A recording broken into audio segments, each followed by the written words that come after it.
네, 안녕하세요. 신세수 영어학원의 원장 스펠 강입니다. 네, 오늘 영상에서는 올바른 영어 공부 방법에 대한 로드맵, 이걸 좀 말씀드리고 싶어요. 해당하는 학년은 초등학교 고학년부터 고등학교 3학년 과정까지인데, 일단 이 첫 번째 영상에서 말씀드릴 것은 초등학교 고학년입니다. 고학년. 초등학교 고학년이니까 우리 5학년 또는 6학년 학생들이 되겠습니다. 그래서 5학년, 6학년 학생들이 과연 올바른 영어 공부 방법이 무엇인지에 대한 로드맵을 좀 설명드리고자 하는 영상이 첫 번째입니다. 자, 그런데 여기서 올바르다라는 것, 올바르다는 것은 가치 판단적인 요소가 있는 거잖아요. 따라서 올바르다는 의미가 무엇인지를 우리는 먼저 여기서 전제를 하고 말씀드리겠습니다. 논란이 될 수도 있기 때문에 저희 학원은, 저희 신텍스 영어학원은 영어 입시 학원입니다. 영어 회화 학원이 아니고 영어 입시 학원이에요. 영어 입시 학원이기 때문에 영어 입시 학원에서 관점에서 바라본 올바른 영어 학원의 방향성에 대해서 말씀드리겠습니다. 자, 그러면 우리가 방향으로 해야 될 때 초등학교 고학년 학생들이 공부를 해야 될 방향성은 어디냐면, 내 아이가 나 외국 유학 보낼 거야. 나 한국으로 중학교 안 보내고 나 내후년에 미국으로 보내고 호주로 보내서 그쪽에서 중학교, 고등학교, 대학교 보낼 거라고 한다면 그분들은 이 영상을 보시면 안 돼요. 네. 그분들은 이 영상 보지 마시고요. 다른 고민하시고. 자, 그런데 나는 여기 웅천에 있는 웅천중학교 보낼 거고 이 근처에 있는 중학교를 보낼 거야. 그리고 아주 잘해서 뭐 영재고를 가거나 과학고를 가거나 아니면 자사고를 가거나 아니면 조금 더 대학 가는 데 유리할 수 있는 일반고를 보낼 거야. 즉 한국 중학교, 고등학교를 보내서 대학을 보내려고 해. 그런 마음을 갖고 있어. 사실 그런 분들이 99%겠죠. 그래서 그 99%에 해당되는 학부모님을 대상으로 하는 설명 영상이다라고 생각하시고 그 방향을 봐주시면 되겠습니다. 네. 자, 그러면 볼게요. 초등학교 5, 6학년, 초등학교 보통 학부모님들 영어 언제부터 보내세요? 초등학교 한 2학년 때부터 보내시잖아요. 아니면 3학년 때는 좀 불안하시죠. 괜히 학교에서 영어를 시작하기 때문에 전혀 모르는 상태로 ABC를 배우고 학교 교육과정으로 들어가면 상대적으로 조금 불안하실 거예요. 물론 그 이전에 음마표 영어를 하셨던 분들이라면 전혀 걱정할 게 없습니다. 자, 그런데 부모님들이 직장을 다니시고 하시기 때문에 사실은 집에 계시는 엄마표 영어를 하시는 분들은 직장을 다니면서 하시는 분들이 계세요. 참 정말 대단하신 겁니다. 정말 대단하시는 거고, 자, 그런데 대부분 그렇지 못하시죠. 대부분 뭐 98%, 99%는 집에서 엄마표 영어로 아이를 학습을 진행시킨다는 것이 뭐 영어를 잘 못하고 잘하고의 문제가 아니라 생업이라고 하는 현장에서 아이들을 따로 봐준다는 것이 정말 쉽지가 않기 때문에 대부분 이제 학원이라는 곳을 통해서 우리 아이들을 맡기게 돼요. 자, 그러면 전제 조건은 뭐냐? 최소한 영어 학원에서 2년 또는 3년 정도는 다닌 경험이 있다. 자, 그러면 2년에서 3년 정도를 다녔으면 알아야 될 게 뭘까요? 첫 번째, 우리 영어학원 처음 가면 배우는 게 뭐죠? 파닉스예요, 파닉스.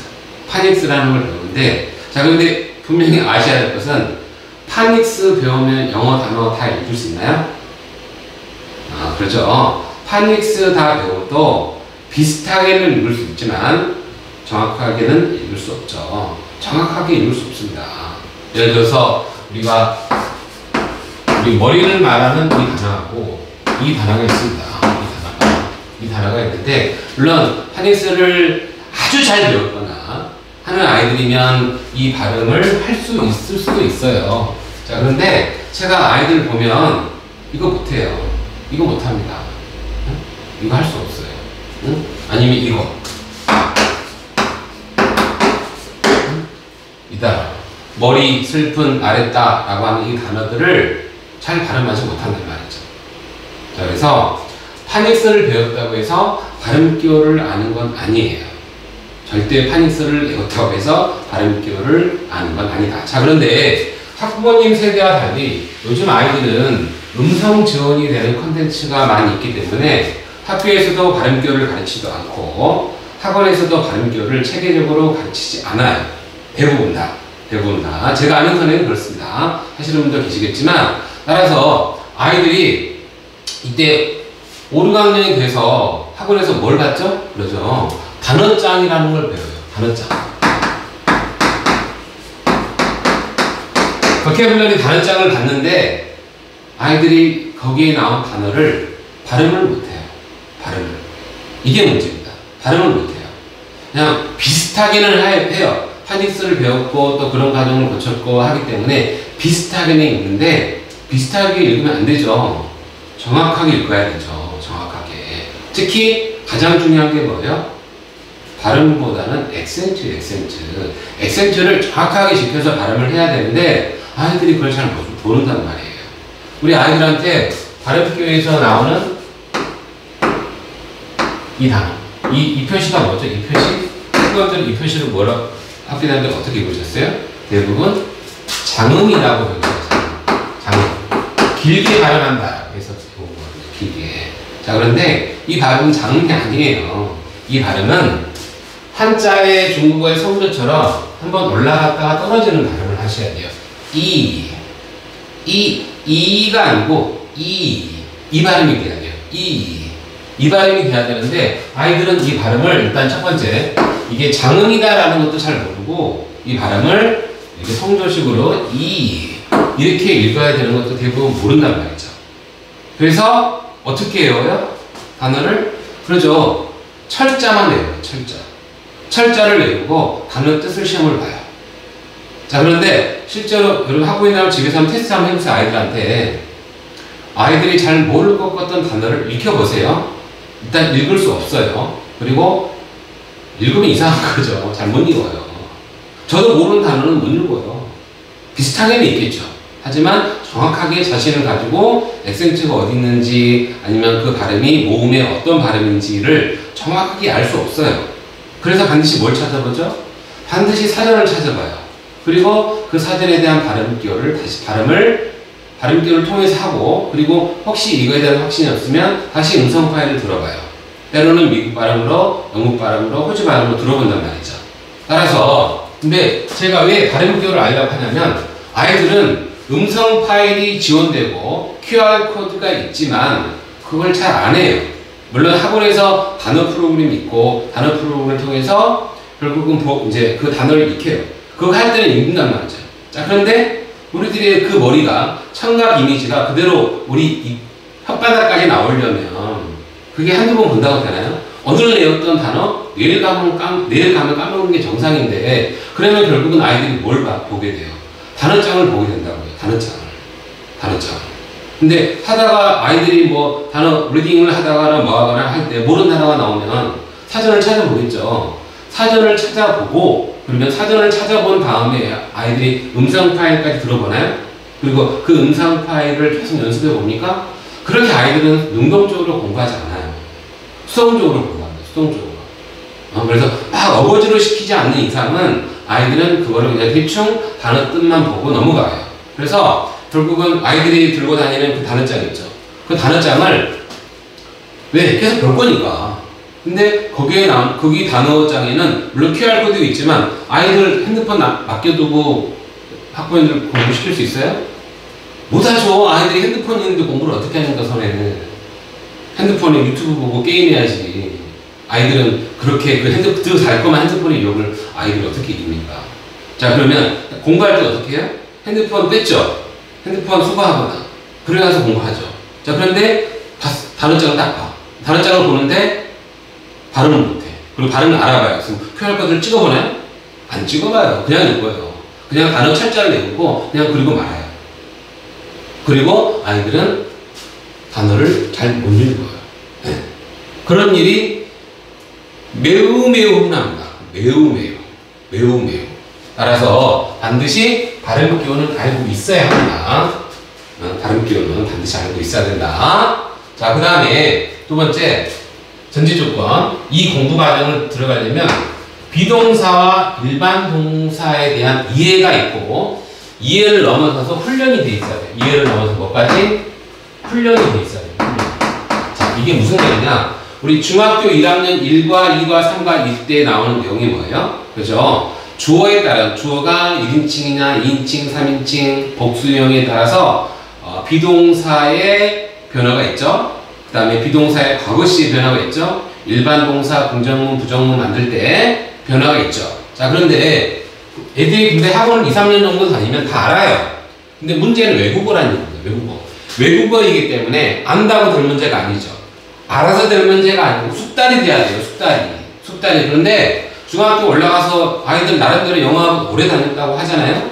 오늘 다니고 모두 동네 있는 다 다녔단 말이죠. 근데 정작 학원에 와서 공부 좀 한다는 애들이 테스트를 해보고 문제를 풀어보다 보면 그렇게 많은 아이들이 실수를 한단 말이에요.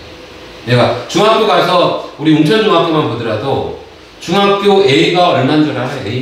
A가 1학년은 통계가 안 나오는데 2, 3학년을 보면 작년 기준으로 A가 22% 정도 됩니다. 22%. A는 많아요. 90점을 넘는 게 22%예요. 자, 그러면 그 90점 아래 학생들, 80 몇 점 맞는 학생들, 과연 비동사와 일반 동사를 숙달되게 아이들이 할 수 있을까요? 잘 안 돼요. 따라서 중학교 가서 중간고사 대비할 때 어떻게 해요? 아이들 다 그거 한다고요. 근데 틀리는 애들이 수두룩 뻑뻑이에요. 그러면 또 막 훈련시켜요. 근데 그렇게 해서는 그렇게 만약 그런 상태로 중학교가 되고 중학교 내신 대비가 시작하기 시작하면 3년 내내 내신에 끌려다녀야 돼요. 왜냐하면 원장이 선생님이 가르치기에 불안하거든요. 그러면 내신 기간을 2주, 3주, 4주 이렇게 잡는 게 아니고 그냥 2달로 잡아서 가르쳐요. 그럴 수밖에 없죠. 성적이 안 나오면 애들이 학부모님들이 학원을 빼는데 당장에 아이들이 원장이 영어에 대한 로드맵을 길게 잡고 가르치려고 해도 당장에 아이들이 성적이 안 나올 게 눈에 보이니 막 그 연습을 한단 말이죠. 그런 아이들이 7, 80%예요. 중학교 올라가면. 그런 아이들이 7, 80%입니다. 따라서 비동사와 일반 동사에 대한 어느 정도 숙달까지는 아니더라도 이해는 돼 있어야 합니다. 자, 그런데 한번 부모님께서 집에서 한번 시켜보세요. 문장 가지고. 삼형식, 주어가 단수일 때, 복수일 때, 3인칭 단수일 때 등등등 해서 비동사예요, 현재형, 과거형, 그리고 그거에 대한 부정문과 의문문이 자연스럽게 만들어지는지 대부분 안 될 겁니다. 대부분. 영어 학원을 열심히 잘 다니고 있는지는 아이들은 다를 수도 있겠지만 대부분 아이들이 한 7, 80%는 이게 잘 안 돼요. 그래서 일단은 비동사, 일반 동사에 대한 이해가 있어야겠다. 자, 그 다음에 기본 단어 한 1000단어 정도를 알고 있으셔야 됩니다. 우리 초등 단어가 있고 초등 단어가 따로 있는 건 아니죠. 초등 단어라는 것은 가장 많이 쓰이는 단어를 말하는 겁니다. 가장 많이 쓰이는 단어고 초등 단어 있고 중등 단어 있고 중학교 1학년, 2학년, 3학년 이렇게 단어장 만들어져 있잖아요. 자, 그래서 초등 단어가 대략 1000개 정도 됩니다. 1000개. 1000개 정도 되기 때문에 이 단어는 어느 정도 숙지가 돼 있어야 됩니다. 이때 단어가 숙지가 돼 있다고 하는 것은 눈으로 읽고 뜻 이게 아니고 눈으로 읽고 입으로 말하고 그리고 한글로 그 다음에 뜻을 말하고 그 다음에 뜻을 말할 때 sad라는 단어가 있는데 이 단어가 아이들이 이런단 말이죠. 슬프다 이렇게 말해요. 슬프다. 그러면 아니야 이게 슬픈이야 형용사라고 말하면 선생님 슬프다랑 슬픈 같은 거 아니에요? 이거 맞게 해주세요. 안 된다. 그래서 반드시 단어를 외울 때 품사를 반드시 구분해서 외워야 되겠죠. 품사를 구분해서 명사인지 동사인지 형사인지 부사인지 전치사인지 구분해서 단어를 숙지하도록 돼야 됩니다. 이게 그렇게 하는 단어가 어느 정도 1000단어 정도 돼야 됩니다. 그래야지만이 제가 말씀드린 스텝을 이어갈 수 있어요. 자, 그러면 공부 방향은 뭐냐? 초등학교 5, 6학년에 이어가야 될 공부 방향은 말하기가 아닌 리딩을 목표로 한다. 리딩이에요, 리딩. 읽기인데 읽기. 말하기 중심은 초등학교 4학년에서 길어도 5학년 과정 안에서 마무리가 끝나야 합니다. 6학년부터 뭘 하셔야 돼요? 그러죠. 문법하고 리딩하고 구문하셔야 돼요. 자, 그 과정에 돌입해야 돼요. 그런데 초등학교 6학년, 예를 들어서 초등학교 이제 4학년 때 학원에 왔어요. 그리고 5학년, 6학년 때 원장님 우리 아이들 회화될 수 있게 해주세요라고 한단 말이죠. 회화될 수 있게. 회화한다는 건 뭐죠? 문장을 만들 줄 알아야죠. 문장을. 그런데 문제는 뭐예요? 이 아이들이 비동사와 일반 동사의 3인칭 단수냐, 과거형이냐, 현재 완료냐를 몰라요. 그 모든 상태에서 회화를 가르친다면 얼마나 되겠어요? 자, 그런데 당장에 내년에 중학교란 말이죠. 자, 그런데 학교에는 중학교 1학년 요즘 내신 어떤 거 나오는지 아세요? 중1? 중1 내신에 뭐나? 투부정사 나와요. 투부정사. 그 다음에 뭐도 나와요? 동명사도 나와요. 동명사. 이 과정은 투부정사, 동명사 이런 내용들은 언제 나왔던 거예요? 예전에 중2 때 나왔거든요. 중2 때. 근데 이게 언제 나와요? 중1 바로 들어가면 나와요. 문제가.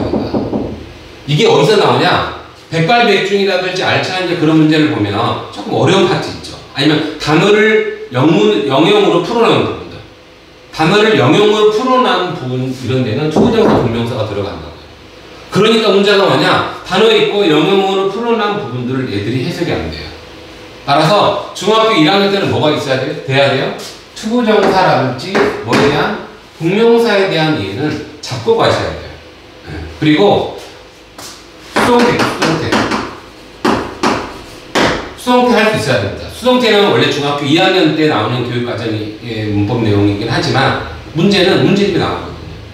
아이들이 학원에서 내신 대비할 때 풀어야 되는 텍스트에 수동형 문장이 나오고 그리고 학원에서 하는 교재에 초등교재 수동형 문장이 들어갈 수밖에 없어요. 수동태 문장이. 자, 그러면 수동태의 이해가 되려면 뭐가 돼 있어야 돼요? 동사의 3단면에 대한 이해가 있어야 되죠. 그리고 과거 시제하고 완료 시의 차이점 이해가 돼야 되겠죠. 자, 그런데 이 과정을 초등학교 4학년 때 했던 아이가 영어를 시작한 3, 4학년 때 시작했던 아이가 아직 외적인 상황이 아니라고 한다면 5학년 때 이걸 알겠어요? 그 커리큘럼에 들어갈 수가 없어요. 들어갈 수가. 근데 그 상황에서 회화를 한다? 그거는 너무 이상적인 모델입니다. 이상적인 모델이고 초등학교 5학년 아니면 6학년 때는 이걸 하셔야 된다. 자, 그런데 어떤 영어 교육 전문가들은 이렇게 초등학교 때는 문법을 하면 안 된다라고 하시는 분들이 계세요. 초등학교 때 영어 문법 하면 안 된다. 자, 그런 경우는 어떤 경우는 해도 안 되냐? 안 해도 되냐? 어떤 경우는 안 해도 되냐? 영어에 대한 노출이 많은 아이들은 안 해도 됩니다. 영어의 ORT라든지 그런 책을 가지고 영어에 대한 이해가 충분하고 영어 문장이 많이 노출되어 있고 영어 문장의 데이터가 많이 입력이 되어 있는 아이들이라면 그래요. 문법 안 해도 돼요. 5학년, 6학년 때 문법 안 해도 됩니다. 근데 어떤 전제 조건이었죠? 그렇죠. 영어로 된 책들을 많이 읽은 경험이 있어야 되고 영어에 대한 노출이 많았어야 돼요. 자, 그런데 영어 학원에서 배우는 학습량으로 영어에 대한 노출이 많았다고 할 수 있어요? 아니죠. 택도 없는 소리예요. 영어 학원에서 일주일에 5번 아니 3번 가가지고 하는 영어에 대한 노출이 뭐가 많아요? 그거 많은 양 아니에요. 절대로. 그 많지 않다는 의미는 뭐냐면 영어 문장이 체화가 될 만큼 많은 양이 절대 아니라는 얘기입니다. 영어 문장의 인풋량이 많아지려면 반드시 리딩이라는 게 들어가야 되고 아니면 소리 언어로 많은 부분에 대한 텍스트를 계속 많이 들어야 돼요. 자, 근데 그렇지 않고 영어 과학원 한 달 교재 그 문장 몇 개 안 됩니다. 자, 그런데 그걸 가지고 몇 년 했다고 해서 영어의 인풋이 많았다? 절대 그건 말이 안 되는 소리예요. 따라서 어떤 경우는 초등학교 때 ORT 교재 가지고 시리즈를 쫙 봤다. 영어 리딩 되게 많이 했다. 영어로 많은 영어 동화라든지 그런 거에 대한 인풋이 되게 많았다. 라고 하면 문법 안 해도 됩니다. 자, 그런데 우리 여수 지역에서 그런 아이들은 많지 않아요. 제가 경험한 아이들은 많지 않습니다. 그런 아이들은 월등하게 영어를 잘하는 아이들이에요. 자, 근데 여기서 제가 오늘 말씀드릴 것은 월등하게 잘하는 아이들 아니에요. 그냥 보통 소소한 그런 아이들. 그냥 학원 2, 3년, 3, 4년 다녔고, 하지만, 그리고 학원에서 하는 커리큘럼 등거 따라가고, 하지만 집에서 별도로 영어로 된 책들을 계속 읽어나가거나, 그렇게 인풋량이 많지 않았던 아이들을 전제로 한다라고 이해하시면 되겠습니다. 자, 그럼 공부 방향은 뭐냐? 리딩이 목표를 하고, 첫 번째, 초등학교 때 반드시 뭐가 되어 있어야 돼요? 그렇죠. 시제를 자유롭게 만들 수 있어야 됩니다. 시제를. 여기서 말하는 시제랑 단순 시제 말고요. 기본 시제 말고 현재, 과거, 미래 말고요. 당연히 현재, 과거, 미래. 물론 아이들은 현재 시제에 대한 이해 잘 못해요. 이해 못하는 경우 많고 현재와 미래의 관련성을 잘 이해 못하는 경우도 많고 그 다음에 과거하고 현재 완료 차이를 모르는 경우가 거의 대부분입니다. 하지만 저희들이 아이들 리딩 책에 이것만 나옵니까? 아니죠. 진행형 반드시 나와요. 현재 진행, 과거 진행은 반드시 나온다고요. 미래 진행은 아니더라도 미래 진행까지는 아니더라도 현재 진행, 과거 진행은 반드시 나오고요. 과거 완료는 아닐지언정 현재 완료까지는 아이들이 초등때 읽는 리딩 책에서 반드시 다 나오는 겁니다. 반드시. 따라서 현재, 과거, 미래, 현재 진행, 과거 진행, 현재 완료 시제를 어떤 형태로? 긍정문으로, 부정문으로, 그리고 뭘로? 의문문. 긍정문, 의문문, 부정문 형태로 자유롭게 만들 수 있어야 됩니다. 예를 들어서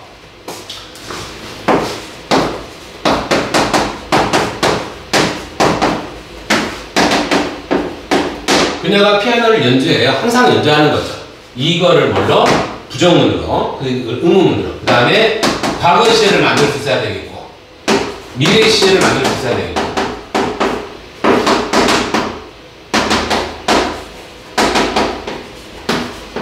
그 다음에 이걸 뭘로? 현재 완료. 만들 수 있어야 되겠고. 그 다음에 현재 진행으로. 그 다음에 과거 진행. 이걸 만드는데 이 전부 최소한 이 시제들을 뭘로 만들어야 돼요? 그렇죠. 긍정문, 의문문, 부정문으로 자유자재로 만들 수 있어요. 자유자재로. 이게 기본이에요. 자, 그런데 이거를 가지고 자유자재로 애들이 잘 못 만들어요. 엄청 많이 틀려요. 엄청 많이 틀립니다. 근데 중학교 가서 이런 부분에서 학교에서 그냥 A는 그냥 공부 안 해도 맞는 수준이 되려면 이 부분이 돼야 됩니다. 이 부분이. 자, 근데 아이들이 이런 부분을 막 S 빼먹고, 그 다음에 과거 시제 잘 모르고, 아니면 위에다가 S, 플레이 S 붙이거나, 현재 완료 만드는데 has 대신 have 쓰거나, 현재 진행 만드는데 비동사 3인칭인데 are로 쓰거나, 아니면 이 단어 were를 쓰거나. 이런다고 이게. 자, 그런데 이건 긍정문이잖아요. 평서문의 형태에서. 평서문의 형태가 아니라 평서문 부정문으로. 그 다음에 의문문으로. 긍정 의문문, 부정 의문문 형태로. 그 다음에 의문사가 들어간 의문문 형태까지. 네 가지 섹션이 자유롭게 만들어질 수 있어야 됩니다. 이게 뭐가 돼야 돼요? 숙달이 돼야 돼요. 숙달. 우리 언어라고 하는 것은 이해하는 게 아니잖아요. 언어는 숙달하는 거예요. 숙달이 목표가 돼야 돼요.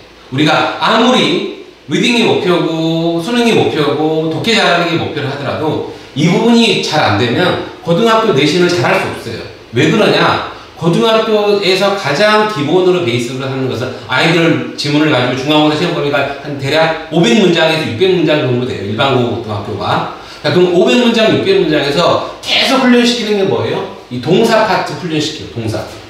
자, 문장을 쭉 써놓고 동사 부분을 고쳐가지고 이 부분을 올바른 형태로 문장을 바꾸셔야 한다고요.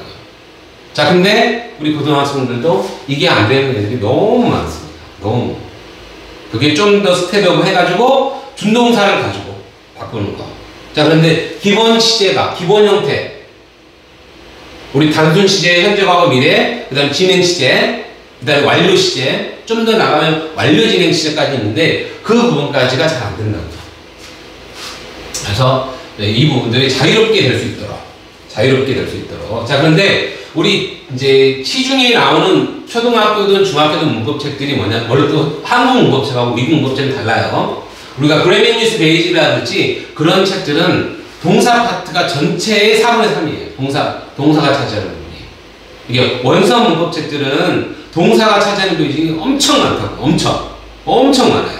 자, 그런데 한국 문법책들은 동사가 챕터가 보통 문법책들이 12챕터가 되어 있습니다. 10챕터 중에. 이 12챕터 중에 동사가 차지하는 비중이 얼마예요? 동사 시제가 한 파트에 한 파트. 조동사는 다 빼고 우리 시제만 딱 다루는 한 파트라고요. 그러니까 동사 부분이 너무 약해.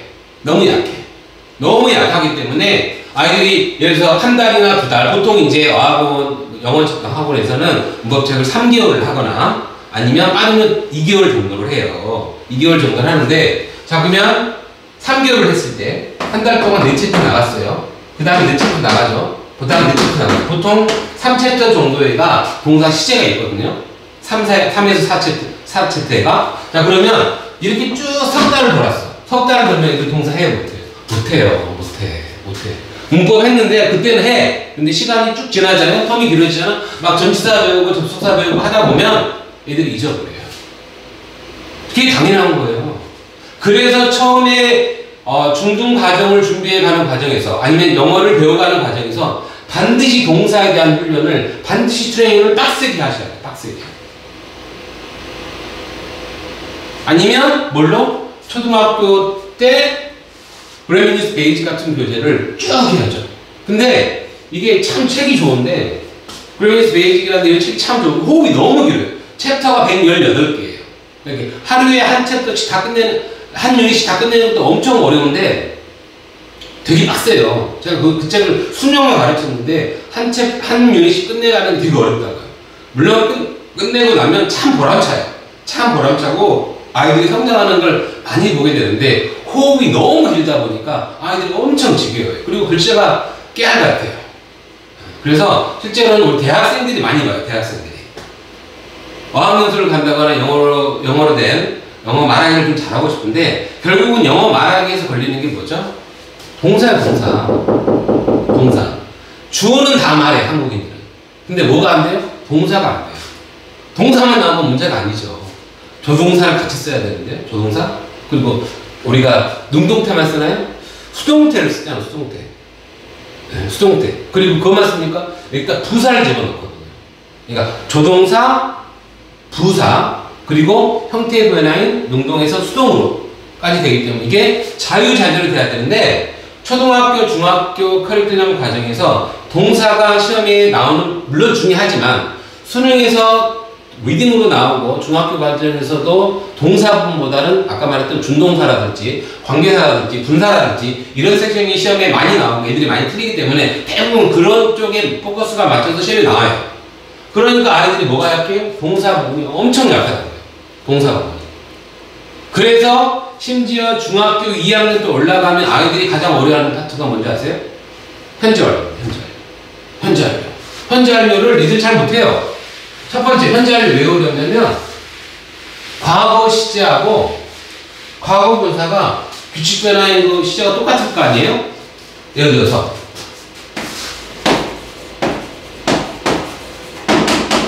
She's 80.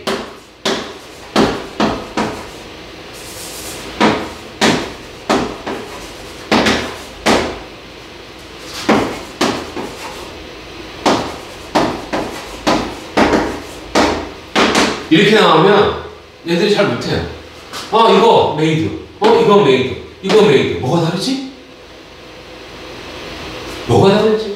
자, 그런데 이 문장을 가지고 경험이다, 계속이다, 완료다, 결과다 이렇게 한대요. 현재 완료야. 형태는 현재 완료. sorry. 이건 밑에 거. 아니면 이거. 선생님, 번역을 보니까 그녀가 그걸 만들었다. 그녀가 그거를 만들어냈다. 그걸 해냈다. 그녀가 그걸 해냈다. 뭐야? 번역을 보니까 똑같은데, 이거 다르네? 그래서 애들이 이걸 잘 못해요. 뭐야? 현재 완료? 과거랑 뭐가 달라? 자, 그런데 2학년 때 뭐고요? 수동태 배워요, 수동태까지 배우니까, 이 똑같은 메이드가 어떨 때 쓰는 메이드지? 이걸 잘 못해요. 이걸 잘 못합니다. 따라서, 처음에 중학교 과정을 들어갈 때, 아니면 영어를 어느 정도 체계를 잡아서 영어에 대한 인풋량이 늘렸을 때, 이 동사 부분에 대한 연습을 그냥 기계적으로 시키는 게 좋습니다. 그러면, 초등학교 졸업할 때까지 평생 편해요, 평생 편합니다. 아이들이 동사 부분에 대한 자신감이 있다는 건 뭐냐면 동사가 된다는 의미는 기본적으로 영어를 기법하진 않아요. 기본적으로 중학교 가서 A는 다 맞아요. A는. 그래서 이 동사 부분을 확실하게 잡아주는 게 중요하다. 확실하게. 매우 확실하게. 내가 아이들한테 그러다 영작을 하라는 게 아니라 어떤 센텐스를 현재 시를 딱 줬어요. 이 현재 시를 딱 준 문장을 아까 말한 것처럼 이 하나의 긍정 문장을, 긍정 평서문 문장을 뭘로? 그렇죠. 긍정 평서문 문장입니다. 이 긍정 평서문 문장은 뭘로? 부정문으로도 만들고, 의문문으로 만들고, 그 다음에 의문사가 들어간 의문문 형태도 만들고, 조금 더 욕심을 내면 뭘로? 그렇죠. 수동까지. 수동태로 문장을 변환할 수 있고, 이게 됩니다.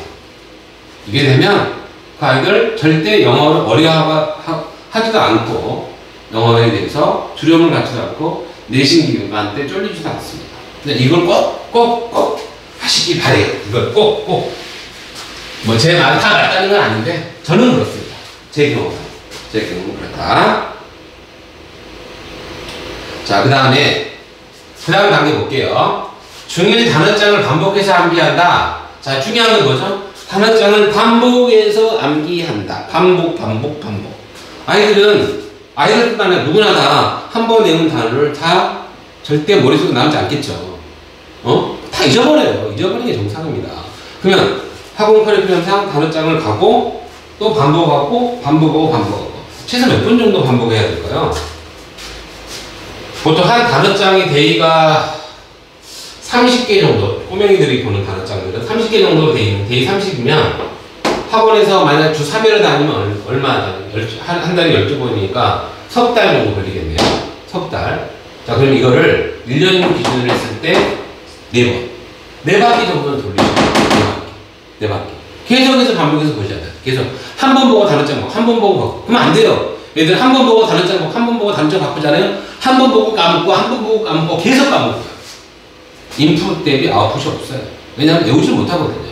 자, 그 다음에 또 하나. 학원에서 그러면 어떤 형태로도 반복을 할 겁니다. 반복을 하는데, 그 다음에 중요한 건 뭐죠? 단어 뜻, 이렇게 하면 안 돼요. 단어장에는, 예를 들어서, 제가 단어장을 한번 보여드려 볼게요. 우리 다 아시겠지만, 어딨지? 초등 단어장이 안 돼요. 이거 우리 고등학교 단어장이거든요. 제가 학원에서는 워드마스터 하이퍼 2차. 단어 보면 뭐가 나와요? 그렇죠. 표제어가 있고요. 이걸 표제어를 합니다. 표제어. 기본이 되는 단어. 그 다음에 밑에 표제어의 파생어가 있고, 오른쪽 뭐 예문이 있죠. 이렇게 예문이 있습니다. 이겁니다. 이거. 그 예문을 꼭 보셔야 돼요. 예문을 꼭 보셔야 됩니다. 그리고 가급적이면 시험도 어떻게 봐야 돼요? 그냥 단어 뜻 이게 아니고 그냥 문장으로 통째로 주고 해석해봐 이렇게 하셔야 됩니다. 단어장에 있는 문장을 보고 해석해봐. 이거 돼야 돼요. 이게. 그래서 단어가 아닌 뭘로 문장 속에서 숙지한다. 문장을 해석할 수 있어야 된다. 물론 욕심은 문장을 외우는 거죠. 외우는 게 베스트인데 그게 쉽지 않거든요, 아이들은. 그리고 누구나 쉽지 않아요. 따라서 반드시 문장 속에서 이 숙지란 말은 해석을 할 수 있어야 돼요. 해석이 돼야 돼요. 그 문장, 그 단어가 있는 문장, 단어장에 있는 문장을 해석할 수 있도록 해야 한다. 발음은 기본이고, 발음표를 알고 읽어내는 건 기본이고, 단어를 외울 때 단어 뜻을 외울 때 뜻을 뭘로? 품사 구분해서 외운다. 품사 구분. 명사인지, 형사인지, 동사인지, 부사인지, 전치사인지, 접수사인지, 감탄사인지 구분해서 외우셔야 돼요. 반드시. 구분해서 외우고 그것이 문장 속에 들어간 예문을 통해서 센텐스로 반드시 학습을 해야 되겠습니다.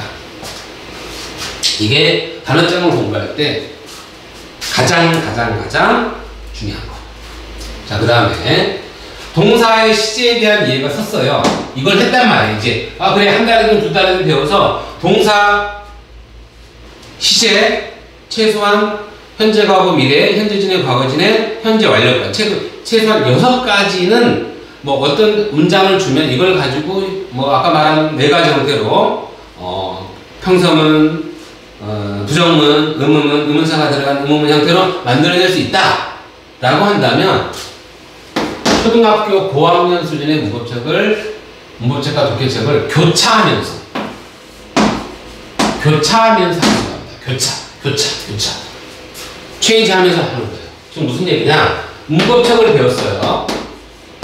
문법책이 있는데 스텝 1이 있고, 그 다음에 문법 스텝 2가 있습니다. 보통 초등이 3단계로 돼 있어요. 문법책이. 그 다음에 문법 3로 돼 있어요.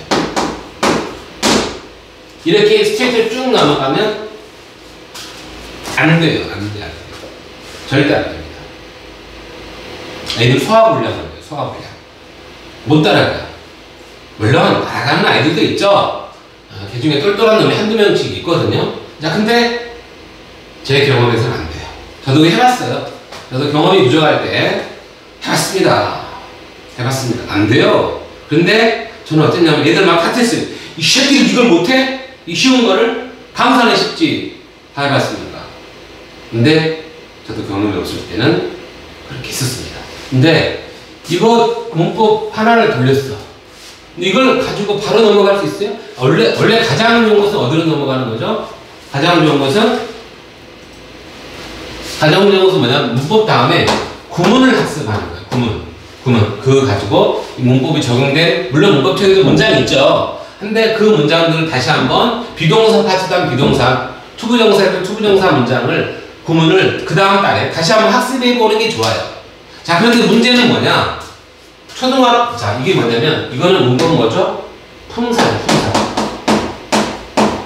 중심 학습이에요. 품사 중심, 문법책이라는 것은. 자, 그런데 구문은 뭐예요? 중심 학습. 주어, 목적어, 보어, 서술어, 주격보어, 목적격 보어, 중심이에요. 자, 그런데 아이들이 뭐냐면 한 국어에서 말하는 주어, 서술어, 목적어, 보어의 개념을 몰라요. 자, 그래서 어떤 문제가 생기냐? 문법도 마찬가지죠. 문법도 품사 개념을, 명사가 뭐냐라는 것을 이해시키기가 쉽지 않아요. 동사가 뭐야? 형사가 뭐야? 부사가 뭐야? 이해시키기가 쉽지 않아요. 근데 그렇게 해서, 그래, 명사라고 하는 것은 어떤 형태에 대한 이름이 있는 거야. 동사는 우리말에 다로 끝나는 거야. 형사는 우리말에 니은으로 끝나는 거야. 부사는 우리말에 악의 도히로 끝나는, 어미가 그쪽으로 끝나는 단어를 말하는 거야 라고 어거지로 시켜가지고 무슨 사물의 성질과 상태를 말하는 거야. 그게 형사. 이러면 빵점. 몰라 그렇게 해서는. 국어에서도 사물의 성질과 상태, 중학교 애들한테도 말해도 모르는 거를 우리 초등들이 우리 어떻게 합니까? 자, 그런데 그렇게 어떻게 해가지고 품사를 시켰어. 이해를 시켰고 품사를 가지고 문법책을 시켰단 말이죠. 자, 그런데 구문은 뭐죠? 이제 뭐가 되면 어로 끝난다고 했잖아요. 주어다, 서술어다, 보어다, 주격보어다, 목적격 보어다, 목적어다, 이렇게 시키는데, 근데 문제는 이게 뭐죠? 이 목적어, 목적보, 주격보 이런 게 그냥 단어로만 나오면 그래도 괜찮은데, 이게 뭐가 나와요? 단어가 아니라 구로 나와요. 구. 단어가 2개 이상 와서 목적어가 되거나 보어가 되거나 주격보어가 되거나 이런 형식이란 말이죠. 자, 그러니까 형용사, 자, 예를 들어서 그녀는 누구누구야. 그녀는 의사야. 에? 근데 예쁘게 생긴 의사야. 에? 예쁘게 생겼어. 그는 예쁜 여자애. 이런 문장을 하는데, 그래. 여기서 이제 처음에 외울 때는 애들이 뭘 대명사라고 외웠겠죠? 품사 개념에서는. 근데 이걸 뭘로 배워요? 주어로 배워요. 주어로. 동사로 배우는데 이제 문장에서는 서술어라 한대요. 근데 이 부분이 얘는 관사로 배웠고 형사로 배웠고 명사로 배웠는데 이제 뭘로 배워요?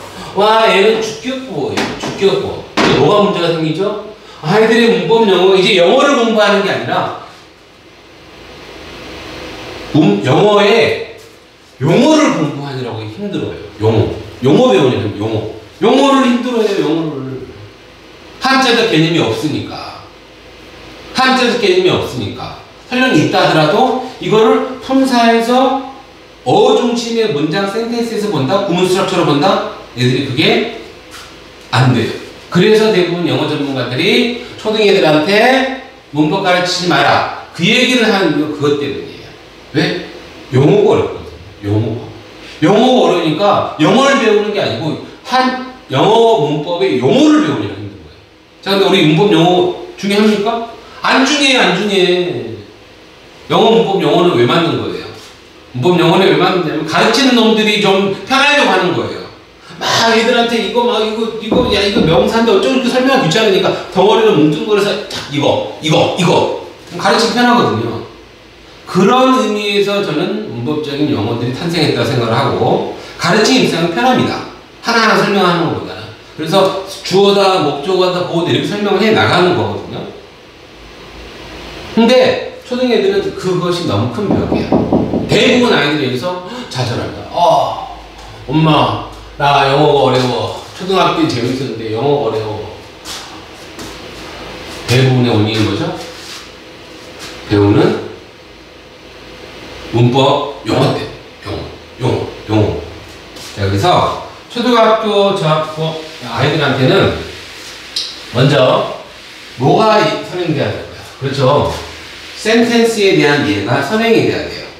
센텐스에 대한. 근데 센텐스에 대한 이해를 선행하고자 아이들한테 구문을 드러내면 단어에 대한 많은 문장이 체화가 되지도 않는 상태에서 구문을 집어넣으면 아이들은 그 영어에 함몰돼가지고 거기서 허우적거립니다. 그래서 문법책을 했어요? 그럼 뭘로? 독해집을 하는 거죠. 그 다음에 문법 1, 독해 1, 문법 2, 독해 3, 문법 3, 독해 3 이런 식으로. 물론 독해를 하다 보면 저도 가르치다 보면 나도 모르게 주어니, 목적어니 이런 말을 할 때가 있는데 가급적 그런 단어들은 최소화시키면서 학습을 시킨다. 그렇게 가르친다. 이게 제 지론입니다. 그래서 문법과 독해를 교차하면서 학습됐다. 자, 그러면 문법책과 독해를 교차하면서 코러스를 가르쳤어요. 그 다음에 가르쳐야 되는 게 뭐죠? 문장을 쌓아가는 것. 문장을 만드는 방법을 가르칩니다. 자, 근데 이 문장을 쌓아가는 것. 이게 스트럭처죠. 신텍스, 구조.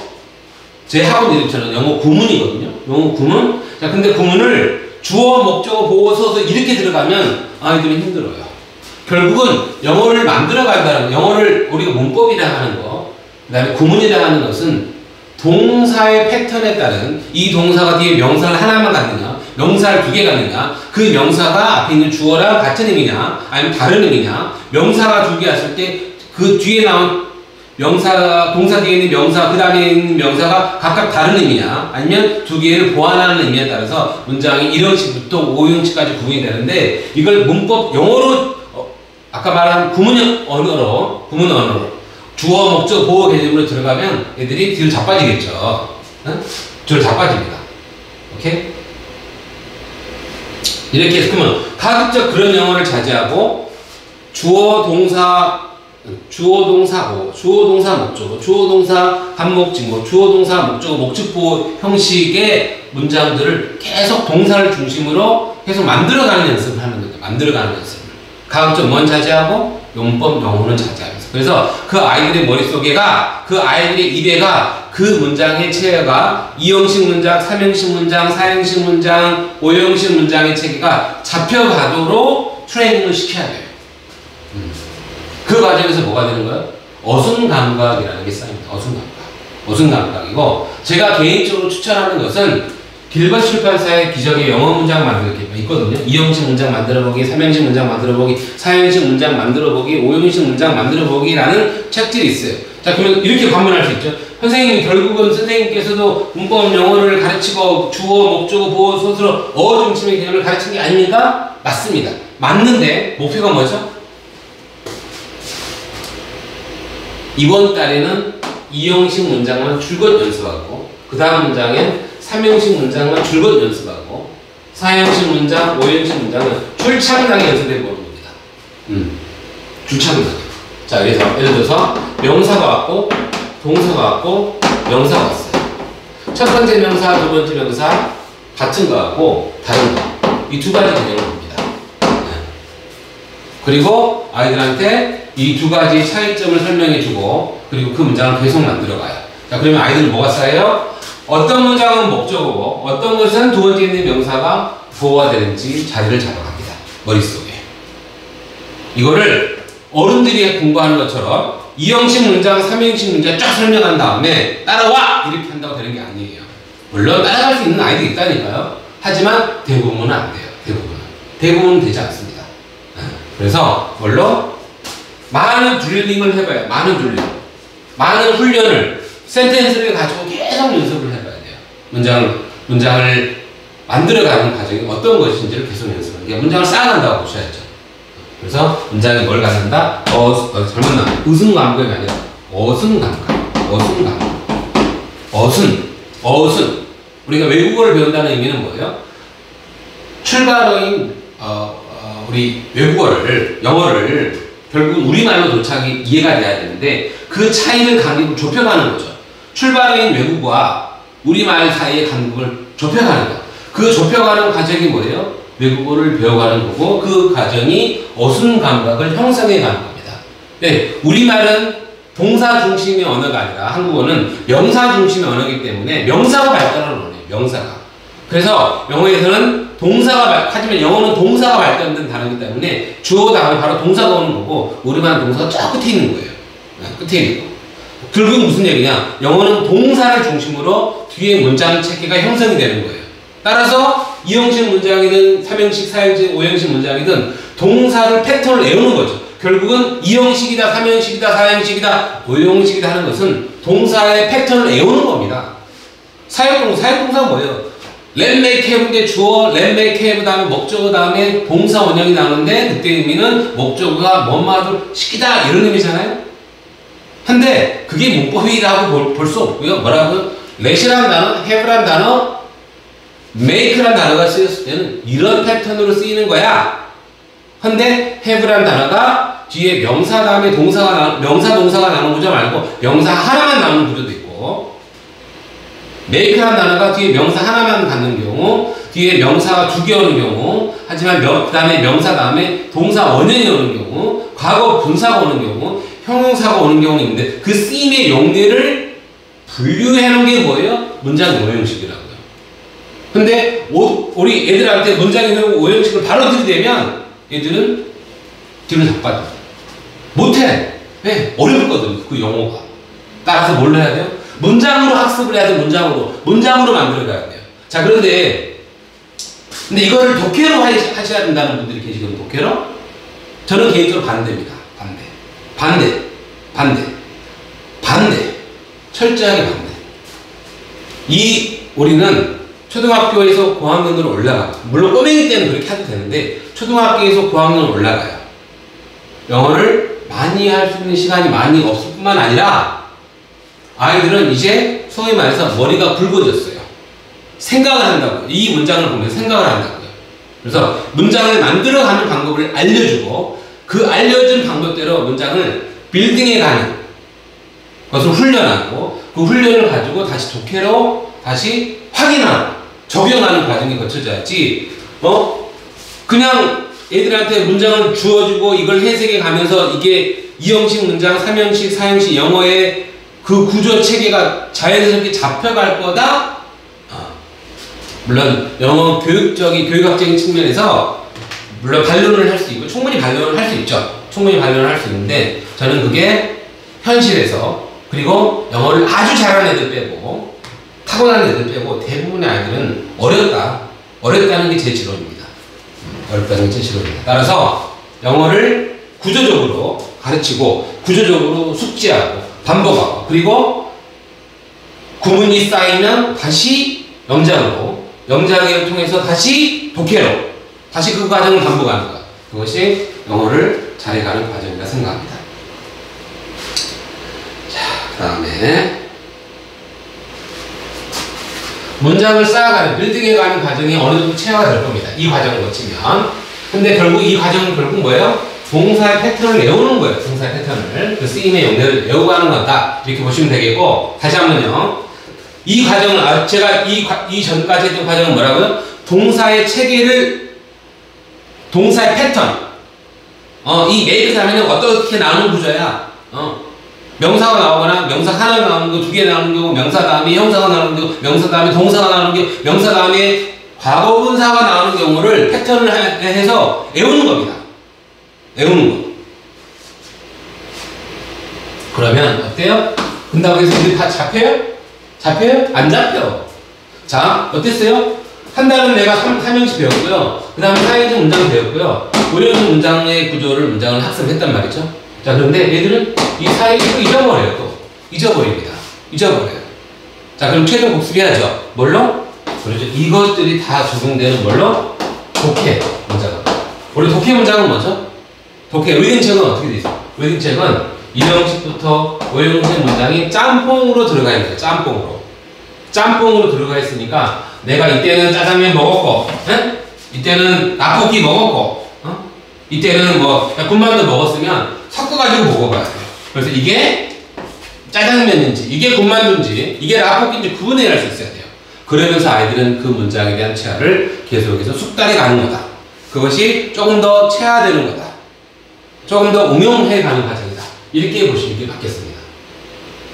자, 이때 아까 말씀드린 주의할 점 뭐라고? 구문책을 바로 들어가는 거 어렵다. 왜? 문장 성분의 개념을 통사 개념에서 문장 성분 단위로 이해하는데 어려움이 있기 때문이다. 어려움이 없는 아이들도 있을 수 있어요. 하지만 99%의 학생들은 어려워요. 어렵습니다. 그리고 이걸 통해서 다시 뭐 해봐요? 소수령 문장을 해보는 거예요. 자, 그런데 우리가 영작책이라 할 때 본인이 생각하는 것처럼 아주 긴 문장을 영작하는 게 아니에요. 그리고 통으로 영작하는 게 아니에요. 어선을 배워보고, 어선을 배우고, 특정 구간을 빵꾸 뚫어놓고 그걸 다시 채워보고, 이 과정입니다. 이 과정. 이 과정. 자, 그래서 저는 초등학교 저학년 아이들한테 영어 일기를 쓰는 걸 저는 반대합니다. 반대. 왜 반대할까요? 그러죠? 아이들은 영어의 어순감독이 잡혀져 있지 않아요. 근데 애들이 쓰는 대부분의 문장들은, 말하고 싶은 문장들은 4형식, 5형식 문장들이에요. 4형식, 5형식. 때로는 전치사가 들어간 문장들이에요. 전치사가 형용사 전명, 부사 전명이 들어간 문장들이기 때문에 그게 안 되는 아이들이 영어 일기를 쓴다? 그건 너무 이상적이다. 안 돼요, 안 돼. 형식적인 겁니다. 형식적인 거. 그리고 그러면 그 영어 일기를 써오면 애들한테 그거를 첨삭을 해서 같이 일기를 해줘야 되는데 그렇게 할 수 있나요? 그럴 수 있는 시간이 없죠. 물론 도움이 안 된다고 보기 어려워요.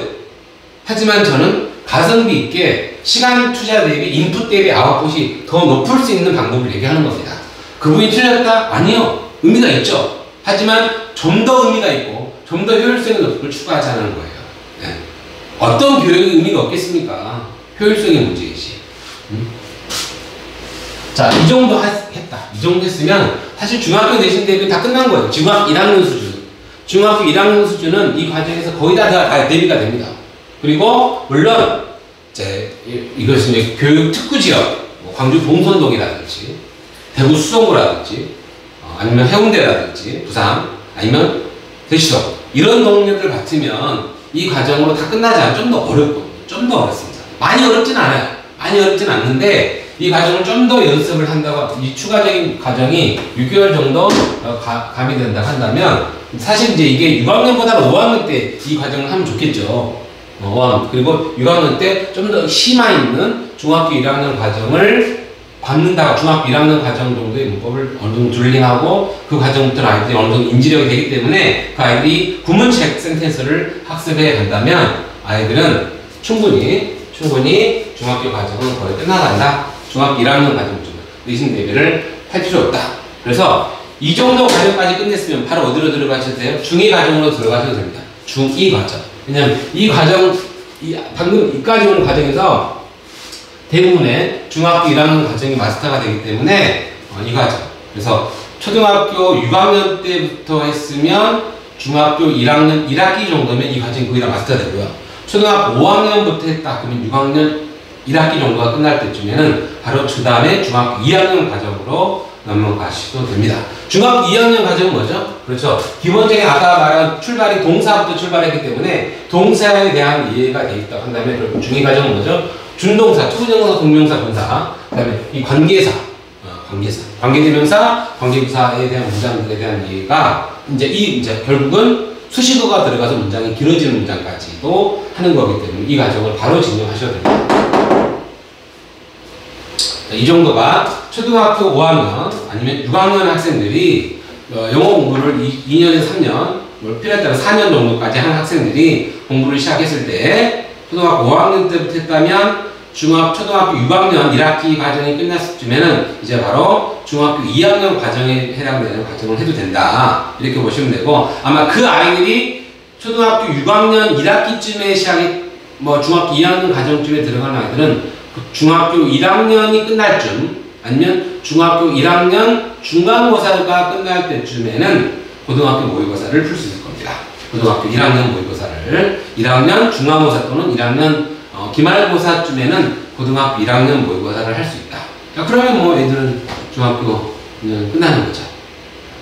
바로 고등과정 들어가면 되고, 그런 아이들이 뭐가 되는 거예요? 중학교 3학년 때 수능 문제를 푸는 거예요. 그런 아이들이 중3 때 수능 문제를 푸는 거예요. 아니면 그런 아이들이 중학교 2학년 때쯤 중학교 1학년, 2학년 때 고등학교 1, 2학년 모의고사를 푸는 겁니다. 그래서 그런 로드맵을 가지고 공부를 시키셨으면 좋겠다. 하지만 제가 말씀드린 것이 모든 영어 교육 과정에 다 해당되는 건 아니다. 제가 서두에 말씀드렸듯이 올바르다. 뭐가 올바른 거냐? 올바름의 기준점을 말씀드렸습니다. 한국에 있는 중학교, 한국에 있는 고등학교, 그리고 그 과정을 거쳐서 외국으로 갈 수도 있고 한국에 있는 대학을 갈 수도 있겠지만 대부분의 학생들이, 거의 99%의 학생들이 그 과정을 거쳐가는 거기 때문에 그 대부분의 학생에 해당되는 과정, 로드맵 과정을 말씀드렸습니다. 저희 신텍스 영어학원에서는 아까 말씀드린 초등학교 5, 6학년에 대한 과정은 5학년 학생이면 6학년 1학기 과정이 끝날 쯤은 뭐가? 그렇죠. 이 학생들은 6학년 1학기가 끝났을 때는 중2 과정에 들어갈 겁니다. 그 다음에 6학년부터 시작했다. 근데 일반적인 친구들이 6학년 때부터 시작했으면 언제쯤? 중학교 1학년 1학기 과정이 끝날 때쯤에는 중학교 2학년 과정을 들어가셔도 돼요. 하지만 중학교 2학년 과정에 들어간다 하더라도 이 아이들이 기본적인 동사 체계가 굉장히 탄탄할 것이기 때문에 그 다음부터 탄력이 되게 빠를 겁니다. 중학교 2학년, 중학교 3학년 과정까지는 쭉쭉쭉 치고 갈 수 있다 라고 자신하고 그 친구들이면 중학교 2학년 말쯤에는 분명히 고등학교 1학년 모의고사를 풀어서 좋은 성과를 낼 수 있을 것이고, 이 과정을 거친 학생들이면 중학교에서 절대로 A등급 아래로 나올 일은 없습니다. 100% 절대 나올 일은 없다. 손가락이 부러지지 않는 이상 그럴 일은 절대 없다 라는 말씀을 드리고, 중학교 올라가기 전에 중학교 내신으로부터 자유로울 수 있어야 됩니다. 우리 영어 학원의 목표는 뭐가 돼야 됩니까? 그러죠. 내신으로부터 자유로울 수 있는 아이가 되는 거예요. 그래야지 뭐 하는 거예요? 그래야지 앞서갈 수 있는 거예요. 그래야지 중학교 내신에서 함몰되지 않습니다. 중학교 내신에서 함몰되지 않아야지만이 중학교 2, 3학년 때 고등학교 모의고사를 풀어요. 왜 그러냐? 여러분들 반드시 주변에서 보셨겠지만 중3 때 A였대요. A. 중3 때 A. 아까 말씀드렸지만 우리 웅천중학교 중3 A가 몇 프로죠? 작년에 22%였어요. 22%. 근데 이 22% 아이들 중에 거의 대부분의 아이들이 12% 이상의 아이들이 고등학교 가면 모의고사 몇 등급 받아요? 고등학교 모의고사 몇 등급 받아요? 모의고사 80점 아래입니다. 80점 아래. 거의 대부분 그래요. 아니면 80점을 하더라도 안 되는 경우가 너무 많습니다. 안 되는 경우가 너무 많다. 그래서 근데 영어는 고등학교 가서 모의고사 80점 2등급 아래가 나오면 힘들어요. 답이 없습니다. 답이 없습니다. 수능 체제는 다 물 건너간 거고요. 게임 끝이거든요. 자, 그러니까 우리 일반고 학생들이 수능 체제를 못 맞추는 거예요. 그리고 중학교 영어하고 고등학교 영어는 차이가 너무 심해요. 너무 심해요. 너무. 한 2년 이상 차이, 아까 국어는 더 차이가 많이 나는데 영어는 갭 차이가 되게 큽니다. 중학교 교과서 수준과 고등학교 모의고사 수준은 차이가 너무 심하다고요. 그래서 일반적인 공교육 과정의 커리큘럼 그대로 따라가시면 고등학교 가면 몇 등급 받는 게 정상이에요? 3, 4등급 받는 게 정상이에요. 3, 4등급. 모의고사 기준으로. 모의고사 기준으로 3, 4등급이고 내신 등급으로는 그래도 지방이고 하니까 3등급, 4등급, 5등급 이렇게 나와요. 그래서 대부분 보시면 중학교 때 공부 좀 했다라고 하는데 고등학교 가니까 내신이 5등급이고 내신이 4등급이고 모의고사가 3, 4등급 나오더라. 이런 얘기 진짜 많이 하실 거예요. 진짜. 그래서 고등학교 가는 걸 엄청 쫄려합니다. 엄청 무서워요. 못 할까봐. 무서워하지 마세요. 저희 신택 학원 있잖아요. 열심히 가르쳐 보겠습니다. 제가 최선이라는 건 아니에요. 여러 원장님들이 최선을 다해서 지도하지만 저는 이렇게 가르치겠다. 이렇게 가르치고 있다. 라는 것을 말씀드렸으니까 옳고 그름은 없습니다. 나름대로의 확신을 가지고 자기 교육 방향에서 지도하는 거고 저는 이런 기준을 가지고 한다. 제가 옳다는 게 아니에요. 중간에 그렇게 혹시 언행이 비쳤다면 혹시 이걸 보시는 다른 원장님께서 너그러이 이해해 주시기 바랍니다. 이해해 주시고 학부모님께서도 제가 최선이다 그런 건 아닙니다. 하지만 저는 이런 관점에서 기초에서 지도하겠다라는 저의 교육 철학이고 영어 교육 방향이다. 이렇게 보시면 되겠습니다. 감사합니다. 안녕히 계세요.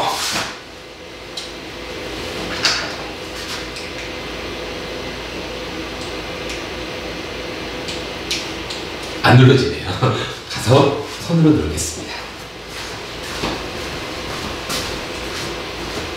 네, 학부모님들 감사합니다.